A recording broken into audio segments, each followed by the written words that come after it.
Hello friends, this is चेतन। आप जानते होंगे कि मिस्र के राष्ट्रपति अब्दुल फताह अल सीसी को गणतंत्र दिवस परेड का मुख्य अतिथि बनाकर भारत ने मिस्र को विशेष सम्मान दिया। भारत और मिस्र दो पुरानी सभ्यताएं हैं जिनके सदियों से व्यापारिक संबंध थे। दोनों देशों ने ब्रिटिश कब्जे के खिलाफ संघर्ष किया और गुटनिरपेक्ष आंदोलन में भी दोनों देश सबसे आगे थे। लेकिन भारत के लिए मिस्र इतना जरूरी क्यों है? ऐसा कई कारणों से है। पहला, यह रणनीतिक रूप से बहुत महत्वपूर्ण है। अगर आप इसकी लोकेशन देखोगे तो आप पाएंगे कि भूमध्य सागर, लाल सागर, अफ्रीका और पश्चिम एशिया में मिस्र की अहम पकड़ है। यहाँ की स्वेज नहर एशिया और यूरोप के बीच लोकप्रिय मार्ग है जो हिंद महासागर को लाल सागर और भूमध्य सागर से जोड़ती है। यानी इस जगह भारत भी अपना दबदबा बना सकता है। इतना ही नहीं, भारत भविष्य में ब्रिक्स समूह में शामिल होने के लिए मिस्र का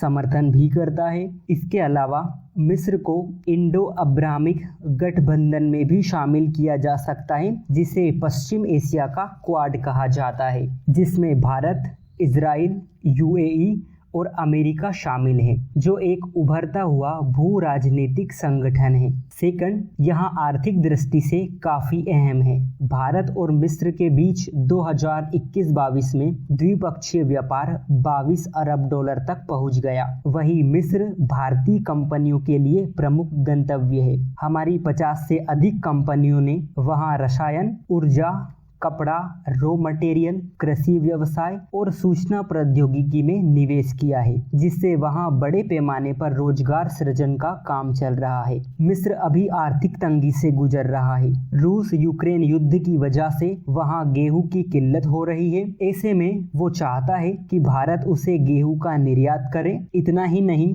मिस्र हमारे रक्षा क्षेत्र में बड़ा भागीदार हो सकता है। यहाँ पहले से ही भारत में बने तेजस लड़ाकू विमान, आकाश मिसाइल एवं रडार को लेकर दिलचस्पी दिखा रहा है। ऐसे में मिस्र भारत के लिए एक बड़ा बाजार हो सकता है। मिस्र सुरक्षा रणनीति की दृष्टि से बहुत अहम है।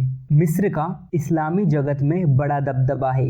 वहाँ इस्लामिक संगठन का पार्ट भी है जो हमेशा जम्मू कश्मीर में भारत की नीति की आलोचना करते रहते हैं। ऐसे में भारत मिस्र के रास्ते इस्लामिक संगठन एवं पाकिस्तान पर दबाव बना सकता है, जो भारत की संप्रभुता पर आए दिन टिप्पणी करते रहते हैं। वहीं आतंकवाद पर बात करें तो मिस्र के राष्ट्रपति ने कहा है कि भारत और मिस्र आतंकवाद पर समान दृष्टिकोण साझा करते हैं और हिंसा, आतंकवाद और चरमपंथी विचारधारा का प्रसार न केवल दोनों देशों के लिए बल्कि दुनिया के सभी देशों के लिए एक गंभीर खतरा है। इसके इतर दोनों देशों के बीच कुछ महत्वपूर्ण समझौते भी हुए। इनमें सूचना प्रौद्योगिकी, साइबर सुरक्षा, संस्कृति, युवा मामले, प्रसारण के क्षेत्र में और आतंकवाद के खिलाफ मिलकर लड़ने की वचनबद्धता शामिल है। फिर आपको बिजनेस लाइन का एक आर्टिकल प्रोवाइड किया गया था जिसमें बताया गया था कि सूक्ष्म वित्त संस्थान किस तरह वित्तीय समावेशन में मदद कर रहे हैं।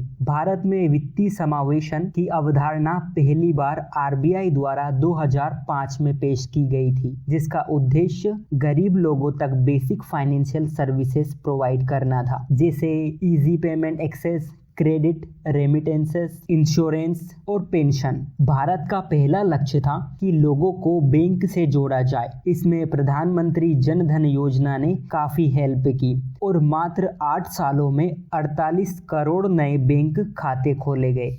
इसके अलावा सरकार सुरक्षा बीमा योजना, जीवन ज्योति बीमा योजना और अटल पेंशन योजना भी लेकर आई, जो वित्तीय समावेशन की दिशा में सफल साबित हुई। लेकिन एनएसएसओ के आंकड़े बताते हैं कि अभी भी कई लोग इस प्रणाली से बाहर हैं तथा ऋण की कमी का सामना कर रहे हैं। ऐसे में सूक्ष्म वित्त संस्थान इस समस्या से निपट सकते हैं और निपट भी रहे हैं। भारत में आज लगभग 250 एमएफआई हैं, जो लगभग 7 से 8 करोड़ गरीब परिवारों को सेवा प्रदान कर रहे हैं। एमएफआई के साथ लेन देन करने में आसानी ने माइक्रो फाइनेंस को एक लोकप्रिय उत्पाद बना दिया। भले ही इसकी क्रेडिट कॉस्ट हाई होती है, लेकिन अनौपचारिक क्षेत्रों की इसने काफी मदद की है।